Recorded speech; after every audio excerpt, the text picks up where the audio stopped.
CM योगी UP सदन से लखनऊ रवाना। यूपी सदन से हिंडन एयरबेस से हुए रवाना। कल राष्ट्रपति के रात्रि भोज में सीएम हुए थे शामिल। प्रयागराज दौरे पर डिप्टी सीएम ब्रजेश पाठक स्वास्थ्य सुविधाओं का करेंगे निरीक्षण। कार्यक्रम के बाद मध्य प्रदेश के लिए होंगे रवाना।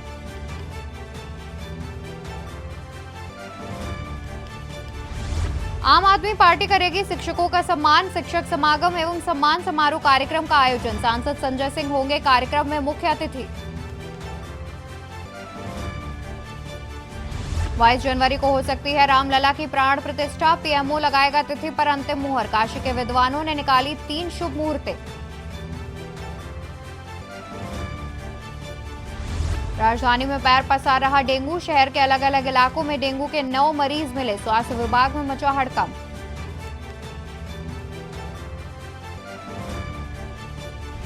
यूपी के 51 जिलों में बारिश का अलर्ट। मथुरा, अयोध्या और लखनऊ में बारिश का दौर जारी। कभी भारी बारिश तो कभी रिमझिम बारिश ने बनाया मौसम। आप देख रहे हैं के न्यूज, खबरों का सारथी।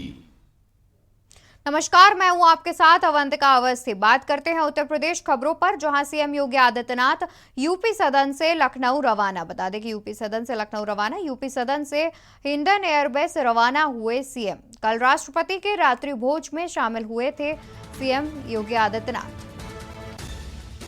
बता दें कि कल दिल्ली में होने वाले G20 समिट में रात्रि में जो राष्ट्रपति ने रात्रि भोज का आयोजन किया था, उसमें शामिल होने दिल्ली गए थे मुख्यमंत्री योगी आदित्यनाथ। दिल्ली से लखनऊ आ रहे हैं सीएम योगी आदित्यनाथ। सीएम योगी यूपी सदन से लखनऊ रवाना। यूपी सदन से हिंडन एयरबेस रवाना हुए सीएम योगी। कल राष्ट्रपति के रात्रि भोज में शामिल हुए थे सीएम योगी आदित्यनाथ।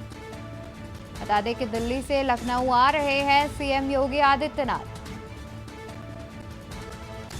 सीएम योगी यूपी सदन से लखनऊ हुए रवाना।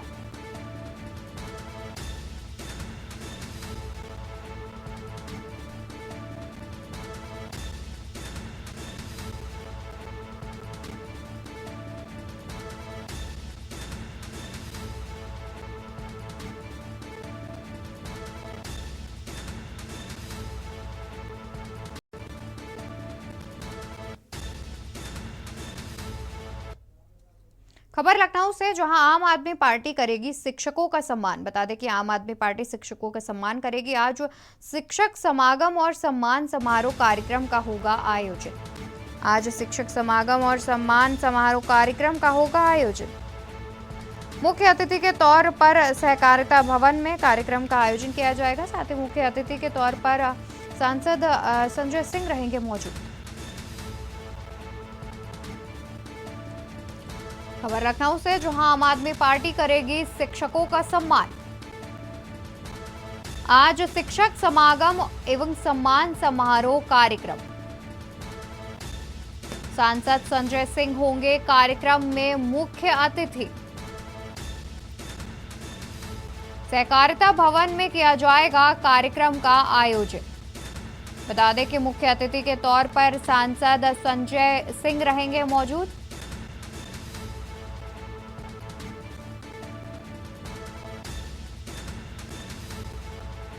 सांसद संजय सिंह कार्यक्रम में मुख्य अतिथि के तौर पर रहेंगे मौजूद। बता दें कि सहकारिता भवन में कार्यक्रम का आयोजन किया गया है।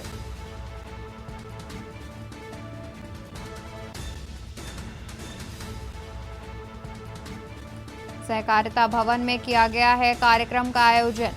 कार्यक्रम में मुख्य अतिथि के तौर पर सांसद संजय सिंह रहेंगे मौजूद।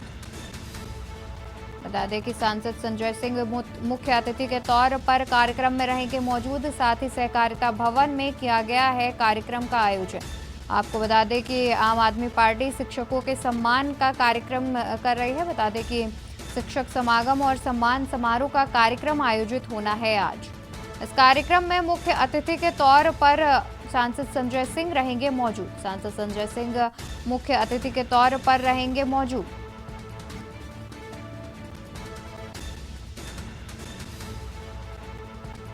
बता दें कि मुख्य अतिथि के तौर पर सांसद संजय सिंह रहेंगे मौजूद।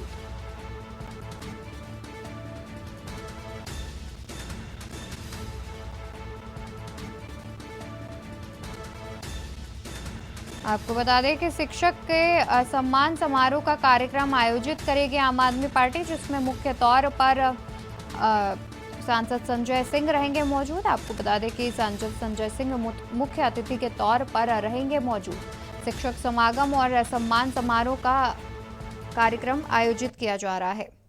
आगे बढ़ते हैं, बात करते हैं अयोध्या की, जहां 22 जनवरी को हो सकती है रामलला की प्राण प्रतिष्ठा। पीएमओ लगाएगा तिथि पर अंतिम मुहर। काशी के विद्वानों ने निकाली 3 शुभ तिथियां, उनमें से 22 जनवरी सर्वोत्तम बताई जा रही है। आपको बता दें कि तिथियों पर अंतिम मुहर पीएमओ लगाएगा। आपको बता दें कि काशी के विद्वानों ने 3 शुभ तिथियां निकाली हैं, जिनमें से 22 जनवरी को सर्वोत्तम माना गया है। प्रधानमंत्री कार्यालय से लगेगी अंतिम मुहर। काशी के विद्वानों ने निकाली 3 शुभ तिथियां, उनमें से 22 जनवरी सर्वोत्तम मानी जा रही है। आपको बता दें कि काशी के विद्वानों ने 3 शुभ तिथियां निकाली हैं, जिसके बाद 22 जनवरी की तारीख को सर्वोत्तम माना जा रहा है। फिलहाल तिथि पर जो अंतिम मुहर है वो प्रधानमंत्री के ऑफिस से लगेगी। पीएमओ आखिरी मुहर लगाएगा, तिथि चयन करेगा। पीएमओ तिथियों पर लगाएगा अंतिम मुहर। बता दें कि काशी के विद्वानों ने 3 तिथि निकाली हैं, जिसके बाद से जो 22 जनवरी की तिथि है वो सर्वोत्तम बताई जा रही है। खबर अयोध्या से, जहां रामलला 22 जनवरी को विराजेंगे। फिलहाल अभी पीएमओ लगाएंगे तिथि पर अंतिम मुहर। इसी खबर पर तमाम जानकारी के लिए अयोध्या से हमारे संवाददाता आरपी सिंह हमारे साथ जुड़े हुए हैं। आरपी, आपसे जानना चाहेंगे कि एक तिथि तो 22 जनवरी निकाली गई है, साथ ही अन्य जो 2 तिथियां हैं वो क्या हैं? अभी जो है मीटिंग चल रही है। 4 दिन की मीटिंग है जी। यहाँ पे जितने ट्रस्टी हैं सब आए हुए हैं, एलएनटी भी बैठी हुई है और समीक्षा बैठक है। कल चंपत राय जी ने ये बताया है कि अभी जो है इसकी समीक्षा बैठक, अभी तो हम यहाँ की व्यवस्थाएं देख रहे हैं। कम से कम 5 लोग उनके आमंत्रण में आएंगे, बाकी यहाँ की जो आम जनता रहेगी वो रहेगी उनके व्यवस्थाएं करने के लिए कि कहाँ रुकेंगे, कैसे रामलला का दर्शन पूजन करेंगे, कैसे क्या करेंगे। और भी राज्यों से जितने लोग आएंगे उनकी भी व्यवस्थाएं अलग अलग की जाएगी और सांस्कृतिक कार्यक्रम भी किए जाएंगे। तो सबकी व्यवस्था के लिए अभी चर्चा चल रही है, उसमें मंथन चला है कैसे व्यवस्था की जाएगी। और पूरी अयोध्या का पूरा भारत बताया है राममय बनाना है, तो इसलिए उसकी व्यवस्था है। और 200 से 250 गांव में कैसे एलईडी लगेगी, पूरी व्यवस्थाएं देखेगी, वो भी करेगी। तो उसी पे मंथन चल रहा है कि कम से कम और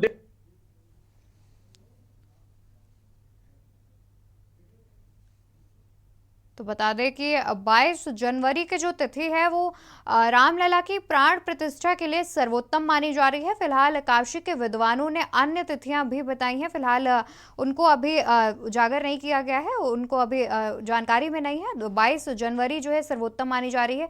साथ ही आरपी सिंह, आपसे जानना चाहेंगे कि जो तिथियां नियत की हैं वो तो पीएमओ उन पर अंतिम मुहर लगाएगा, लेकिन जो तैयारियां हैं, राम मंदिर अभी पूरी तरह से बनकर तैयार नहीं हुआ है। मुख्यमंत्री ने आदेश दिए हैं कि दिसंबर तक कार्य पूर्ण हो जाना चाहिए। तो अगर 22 जनवरी को ही प्राण प्रतिष्ठा की जाएगी तो मंदिर का काम क्या दिसंबर तक पूरी तरह से पूरा कर लिया जाएगा? जी, बहुत कम कार्य बचा है। काफी तेजी से कार्य चल रहा है, पूरे रात दिन कार्य चल रहा है। बहुत जल्दी ही पूरा कर लिया जाए, क्योंकि इनको जो है कहीं ना कहीं इनको पूरा करके देना ही देना है। 2024 भी है तो उसी मिशन को लेकर के कहीं ना कहीं पूरा कार्य इनको पूरा करके देना है और कंप्लीट लगभग तैयार किया जा रहा है। जी, साथ ही अनुमान जताया जा रहा है कि रामलला के प्राण प्रतिष्ठा कार्यक्रम में करीब 5 करोड़ से ज्यादा लोगों के पहुंचने की संभावना ऐसा जताई जा रही है। तो अगर इतने लोग या इनसे कम भी अगर लोग पहुंचते हैं तो उसको प्रशासन ने भीड़ को कंट्रोल करने के लिए क्या कुछ तैयारियां की हैं, अगर इतनी मात्रा में, इतनी संख्या में श्रद्धालु पहुंचते हैं अयोध्या? रामनगरी अयोध्या में आने के लिए प्रशासन पहले से 4 चौबंद है। दिसंबर और जनवरी में लगभग बुकिंग जितने होटल धर्मशाला हैं अगल बगल के जितने जिले हैं वहां बंद करवा दिए हैं और जगह पर इनकी व्यवस्थाएं पहले से सुटेबल कर रहे हैं कि कहां से कैसे इनको आना है, कहां रुकना है। पूरी व्यवस्थाएं सुटेबल कर दी। अगल बगल जितने जिले, चाहे गोंडा हो, चाहे बहराइच हो, चाहे बस्ती हो, जितने भी होटल धर्मशाला है वहां भी रोक दिया गया है कि इनको ठहरने की सुविधा दी जाएगी। लेकिन कहीं ना कहीं भीड़ बहुत ज्यादा होने के कारण होता है ऑनलाइन टीवी के जरिए या जो भी रहे पीएमओ के जरिए कार्य होगा। जी। क्योंकि प्रधानमंत्री आ रहे हैं तो कहीं ना कहीं व्यवस्थाएं बहुत सुटेबल तरीके से की जाएगी। जी बिल्कुल, आरपी सिंह, बहुत बहुत शुक्रिया आपका तमाम जानकारी हमारे दर्शकों तक पहुंचाने के लिए। तो आपको बता दें कि 22 जनवरी की तिथि फिलहाल सर्वोत्तम मानी जा रही है रामलला के प्राण प्रतिष्ठा के लिए। तिथि पर अंतिम मुहर जो है वो पीएमओ के द्वारा ही लगाई जाएगी। आपको बता दें कि 3 तिथियां फिलहाल अभी निकाली गई हैं, उनमें से 22 जनवरी जो है वो सर्वोत्तम मानी जा रही है। आगे बढ़ते हैं, बात करते हैं राजधानी लखनऊ की, जहां बढ़ रहे हैं डेंगू के मरीज। राजधानी में लगातार डेंगू में बढ़ोतरी देखी जा रही है। शहर के अलग अलग इलाकों में डेंगू के करीब 9 मरीज मिले हैं। आपको बता दें कि शहर के अलग अलग इलाकों में डेंगू के मिले हैं करीब 9 मरीज। इंदिरा नगर और चिन्हट में डेंगू के 3 मरीज मिले हैं। आलमबाग के चंदर नगर में 2 और अलीगंज में मिला है 1 मरीज। शहर के अलग अलग इलाकों में मिले हैं डेंगू के 9 मरीज। बता दें कि राजधानी लखनऊ में डेंगू का कहर लगातार बढ़ता देखा जा रहा है। इंदिरा गांधी और चिन्हट में डेंगू के 3 मरीज मिले हैं। तो वहीं बात करें अगर आलमबाग की, तो आलमबाग के चंदर नगर में 2 और अलीगंज में 1 मरीज मिला है। इनमें से कई मरीजों का अस्पताल में इलाज चल रहा है। आपको बता दें कि राजधानी लखनऊ में डेंगू का कहर जो है वो लगातार बढ़ता जा रहा है। डेंगू के मरीज शहर के अलग अलग इलाकों से करीब 9 मिले हैं। बता दें कि 9 डेंगू के मरीज मिले हैं। इंदिरा नगर और चिन्हट में डेंगू के करीब 3 मरीज पाए गए हैं। इसके बाद आलमबाग के चंदर नगर में 2 और अलीगंज में 1 मरीज पाया गया है। आपको बता दें कि बारिश के बाद से ही डेंगू का कहर तेजी से बढ़ रहा है। डेंगू तेजी से फैल रहा है, जिसको लेकर शासन प्रशासन कहीं तैयारियां कर रहा है, लेकिन उसके बावजूद भी डेंगू जो है वो लोगों में तेजी से फैलता नजर आ रहा है। इसी खबर पर लखनऊ से हमारे संवाददाता भरत सेठी हमारे साथ जुड़े हुए हैं। भरत, लगातार डेंगू फैल रहा है और डेंगू के मरीज लगातार मिल रहे हैं, तो इस पर प्रशासन की कार्य प्रणाली पर जो है सवाल उठता है, क्योंकि लगातार डेंगू के मरीजों का मिलना कहीं ना कहीं एक लापरवाही दर्शा रहा है। निश्चित तौर पर ये कह सकते हैं कि जब जब बारिशें आती हैं, जब मौसम आता है बारिशों का, मानसून के बाद तमाम तरीके की जो बीमारियां हैं वो फैलती हैं। अगर बात करें ग्राफ की, तो डेंगू का ग्राफ इस सब में सबसे अधिक रहता है कि डेंगू के जो मामले हैं सर्वाधिक सामने आते हैं बारिश के बाद। तमाम जगह प्रचार प्रसार भी प्रशासन द्वारा किया जाता है। घरों में जिस तरीके से पानी को एकत्रित होने दे, गंदगी को न रहने दे। इसके बाद भी अगर मामले कहीं ना कहीं बढ़ते हैं तो कहीं ना कहीं लापरवाही जरूर है प्रशासन की। अगर बात करें लखनऊ की, तो 24 घंटे में 9 मामले डेंगू के सामने आए हैं, जिसमें इंदिरा नगर चिन्हट से 3 मामले सामने आए हैं। और आलमबाग के चंदन नगर की बात कर ले तो चंदन नगर में 2 मामले सामने आए। वहीं अगर अलीगंज की बात करें, अलीगंज में 1 मामला भी सामने आया है। जो टोटल मिलाकर अगर काउंट करते हैं तो 9 मामले 24 घंटे के अंदर निकले। और बड़ी तादाद में कह सकते हैं कि कुछ मरीज है जो हॉस्पिटल में अपना इलाज करवा रहे हैं और कुछ मरीज अपने घर पर ही रहकर उपचार किया जा रहा है। फिलहाल हॉस्पिटल्स में ओपीडी के बाद लंबी लंबी जो कतारें हैं वो देखने को मिल रही है, क्योंकि बारिश के बाद तमाम तरीके के वायरल फीवर या डेंगू मामलों में ग्राफ का बढ़ना निश्चित तौर पर अक्सर देखा गया है। और प्रशासन की तरफ से भी ये भी कहा जाता है कि जाके प्रचार प्रसार किया जाए, किस तरीके से बीमारियों को रोका जाए, रोकथाम लगाई जाए। और इसके साथ ही साथ तो कुछ घरों को नोटिस भी जारी किया गया है, जहाँ पे गंदगी दिखी और मच्छर पनपते दिखे, उन घरों को नोटिस भी जारी किया गया है। फिलहाल ये कह सकते हैं कि डेंगू के मामलों का ग्राफ लगातार बढ़ना कहीं ना कहीं चिंता का विषय जरूर है। और स्वास्थ्य विभाग में भी कहीं ना कहीं हलचल जरूर है, क्योंकि लगातार डेंगू के मामलों में रोकथाम लगाने में प्रशासन और स्वास्थ्य विभाग नाकाम साबित हो रहा है। और जिस तरीके से डेंगू को लेकर नगर निगम फॉगिंग करवाता है, कहीं ना कहीं अभी ये सब चीजें राजधानी लखनऊ में देखने को नहीं मिल रही। ये नगर निगम की लापरवाही है, जिससे कह सकते हैं कि लगातार जो डेंगू के मामले प्रदेश में और राजधानी लखनऊ में बढ़ते नजर आ रहे हैं। जी, साथ ही भरत ये भी जानना चाहेंगे कि डेंगू का ग्राफ तो लगातार बढ़ रहा है, पर रिकवरी रेट जो है उसकी क्या जानकारी है? रिकवरी रेट बढ़ रहा है वो, या वो सामान्य तौर पर ही है?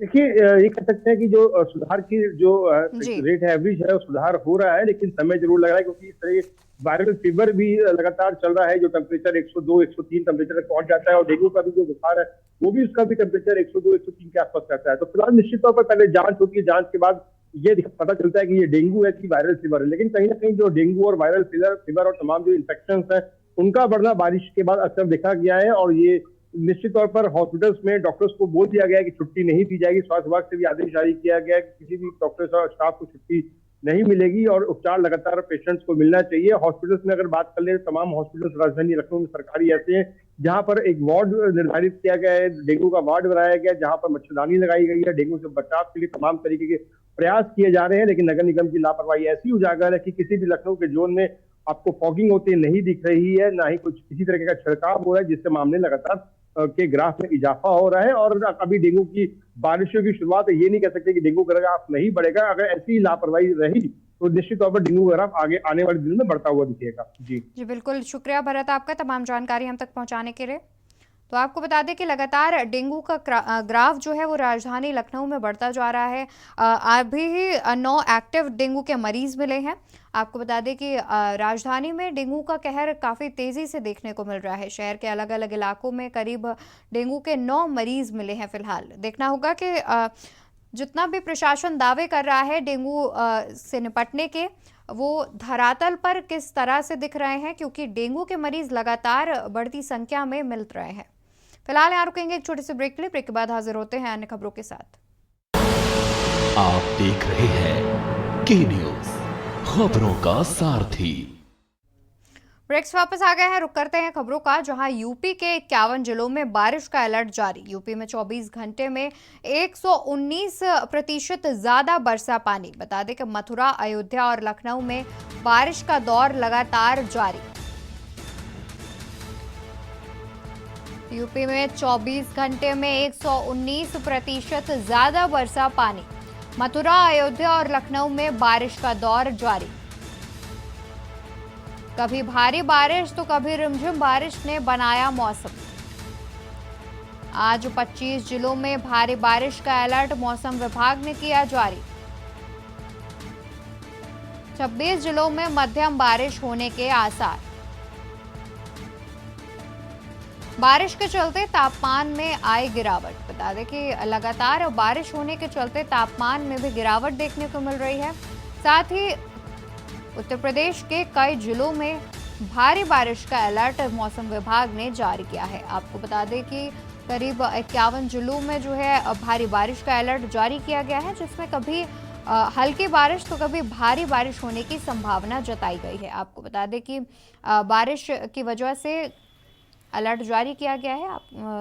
आने वाले दिनों में भारी बारिश होने की संभावना है। साथ ही आज भी कई इलाकों में, कई जिलों में भारी बारिश का अलर्ट जारी किया गया है। कहीं पर भारी तो कहीं पर मध्यम बारिश होने की संभावना मौसम विभाग ने जताई है। यूपी के अधिकांश जिलों में भारी बारिश का अलर्ट जारी किया गया है। बता दें आपको कि करीब 51 जिलों में भारी बारिश का अलर्ट जारी किया है। साथ ही भारी बारिश के साथ साथ कहीं पर हल्की से मध्यम बारिश होने की भी संभावनाएं जताई जा रही हैं।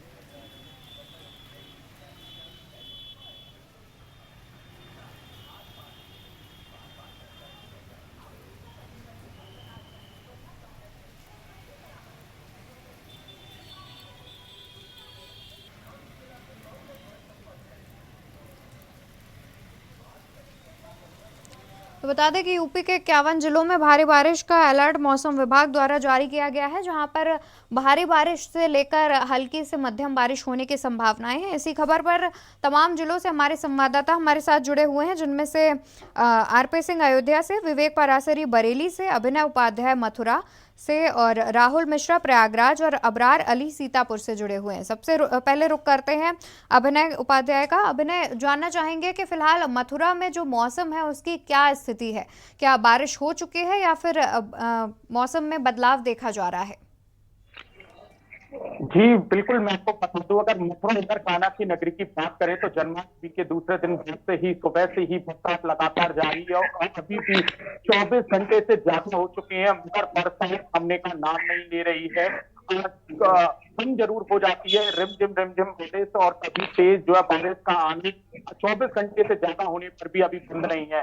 ऐसे में बात करें तो जो मजदूर वर्ग के लोग हैं उनको एक मुसीबतों का सामना करना पड़ रहा है। वो इसलिए क्योंकि जो मजदूर वर्ग के लोग हैं उनको रोज कमाना और रोज खाना पड़ता है, तो ऐसे में वो घरों से नहीं निकल पा रहे हैं। और उसी के साथ साथ में दिक्कत उन लोगों के लिए भी बन चुकी है जिसपे जो पक्की मकान नहीं है, पक्की छत नहीं है, उनके लिए ये बारिश एक मुसीबत बन के है।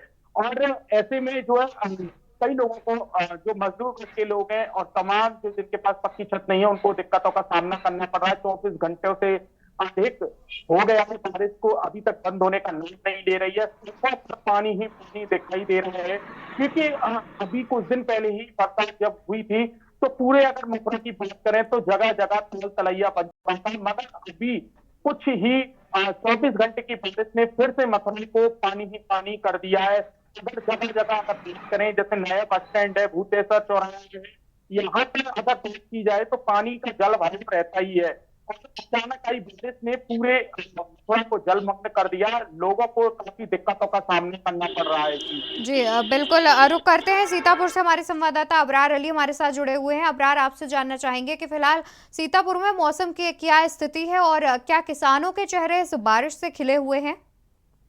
जी बिल्कुल सही कहा कि सीतापुर में लगातार 24 घंटे बीत चुके हैं, तब से बारिश हो रही है, अभी भी बारिश हो रही है। हम बाहर खड़े हुए हैं लेकिन यहाँ पर भी लगातार बारिश हो रही है, जिससे लोगों के और जो है गांव के जो ग्रामीण हैं, जो किसान हैं, उनके चेहरे जरूर खिले उठे हैं। लेकिन जो गरीब तबके के लोग हैं, जिनके पास छत नहीं है और जो यहाँ दूसरे क्षेत्र है, घाघरा का किनारा है, यहाँ पर जो कि जिनके मकान बाढ़ में कट चुके हैं, अब वो पन्नी तान कर रहने को मजबूर है, तो उनके लिए काफी मुसीबतों का सामना जरूर करना पड़ रहा है। क्योंकि उनके लिए अब राशन पानी और सभी के लिए, क्योंकि मजदूरी भी ऐसे में वो करने नहीं जा पाएंगे, क्योंकि वो रोजमर्रा वाले थे जिनके चलते वो रोज कमाते और रोज खाते थे। ऐसे में उनको सबसे ज्यादा दिक्कतों का सामना करना पड़ा।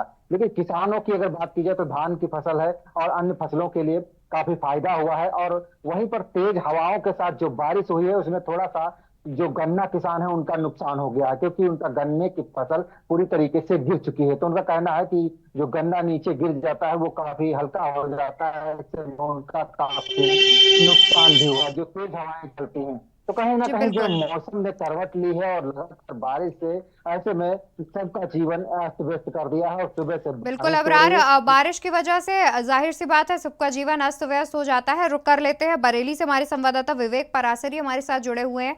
विवेक, आपसे जानना चाहेंगे कि बारिश के बाद ऐसी स्थिति होती है कि रोडों पर पानी भर जाता है, जल भराव की स्थिति आ जाती है, जिससे कई लोगों को परेशानियों का सामना करना पड़ता है, साथ ही ट्रैफिक की भी समस्याएं सामने आती हैं। तो इस स्थिति से निपटने के लिए प्रशासन ने क्या कुछ पहले से इंतजामात किए हुए हैं? देखिए, जिस तरीके से लगातार 24 घंटे से परसों से ये मौसम बदला था, परसों से लगातार शाम से ये बारिश लगातार यहाँ पे हो रही है। और बारिश होने के बाद जो संपर्क मार्ग जो कि हर जगह से जो जुड़े हुए हैं, इस समय जर्जर स्थिति में, क्योंकि बारिश पहले भी हो चुकी थी, लगातार हो चुकी थी, लेकिन अभी तक प्रशासन द्वारा उन गड्ढों को ना ही भरा गया है, लगातार उन गड्ढों से ही होकर लोग गुजर रहे हैं। मुख्य मार्गों पे गड्ढे भरे मुख्य मार्ग हैं जिनसे लोग होकर निकल रहे हैं। लेकिन सबसे बड़ी चुनौती इस समय स्वास्थ्य विभाग को रहेगी इस बारिश के बाद, क्योंकि जिस तरीके से बीमारियां बारिश के बाद आती हैं, डेंगू आता है, लगातार वायरल भी इस समय चल रहा है, वो एक बड़ी चुनौती होगी कि किस तरीके से प्रशासन इसको संभालता है। जी बिल्कुल, रुक कर लेते हैं। अयोध्या से हमारे संवाददाता आरपी सिंह हमारे साथ जुड़े हुए हैं। आरपी, आपसे जानना चाहेंगे कि अक्सर होता है कि जो सीवर लाइन होती हैं वो भर जाती हैं, उसके बाद रोडों पर पानी भर जाता है, जिससे कई प्रकार की बीमारियां भी फैलती हैं। तो उसको लेकर क्या जो स्वास्थ्य विभाग है वो पूरी तरह से तैयार है? क्योंकि बारिश के बाद वायरल फीवर और डेंगू जैसी समस्याएं अमूमन बहुत तेजी से फैलती हैं। जी, रामनगरी अयोध्या में जो है स्वास्थ्य विभाग यहाँ से काफी सक्रिय है, क्योंकि जितने जिला अस्पताल हैं, जो भी चीजें हैं यहाँ पे सक्रिय है। यहाँ पे दवाइयां उपलब्ध है और जो भी जाते हैं वो यहाँ पे लेकिन काफी भीड़ है, इसमें वायरल चल रहा है, जो और भी जितने हैं तो भीड़ ज्यादा देखने को मिल रही है, क्योंकि जब बारिश भी काफी हो रही है, जगह जगह पे गंदगी भी है, नगर निगम भी नाकाम हो रही है, क्योंकि कारण है रामनगरी अयोध्या में हर तरफ विकास चल रहा है, चारों तरफ से रोडें खुदी हुई है, तो पानी भरा हुआ है, तो इससे कहीं ना कहीं कठिनाई का सामना करना यहाँ आम जनता को करना पड़ रहा है। जी बिल्कुल, प्रयागराज से हमारे संवाददाता राहुल हमारे साथ जुड़े हुए हैं। राहुल, आपसे जानना चाहेंगे कि बारिश से जो जीवन है आम लोगों का वो अस्त व्यस्त हो जाता है, कहीं पर ट्रैफिक जैसी समस्याओं से जूझना पड़ता है, तो साथ ही कभी कभी बिजली जो है वो बारिश जब हो रही होती है तो कई घंटों के लिए काट दी जाती है। तो इस पर प्रशासन ने क्या तैयारियां की हैं? क्या फिर यही स्थिति बनी रहेगी कि जब बारिश होगी तब लाइट नहीं आएगी? जी, आपसे बता दें कि प्रयागराज में ऐसी दशा है कि बरसात होते ही थोड़ी सी बारिश हो जाए तो पूरा जीवन अस्त व्यस्त हो जाता है। पर लेकिन कहीं ना कहीं किसानों की जो मन में है वो खुशी है, और कहीं ना कहीं जो जनमानस है और वो परेशान दिखाई दे रहे हैं। आपसे बता दें कि 6 तारीख के बाद से रिमझिम बरसात हो रही थी, कल 2 दिन से लगातार बरसात यहाँ तेजी से हो रही है। लाइट की बात करें, लाइट तो यहाँ कट जाती तो आती नहीं। लाइट है जो यहाँ के जो तार हैं वो जर्जर हो रखे हैं, खंबे हैं वो गिरे पड़े हैं, कोई देखने वाला नहीं है। और उसके बाद आपसे बता दें बीमारी, इसके बाद डेंगू जैसे बीमारी और मलेरिया जैसे बीमारी यहाँ पे एकदम पैर पसार चुका है। जनता परेशान है, अधिकारी मौज में है, अधिकारी एसी में, एसी गाड़ी में है।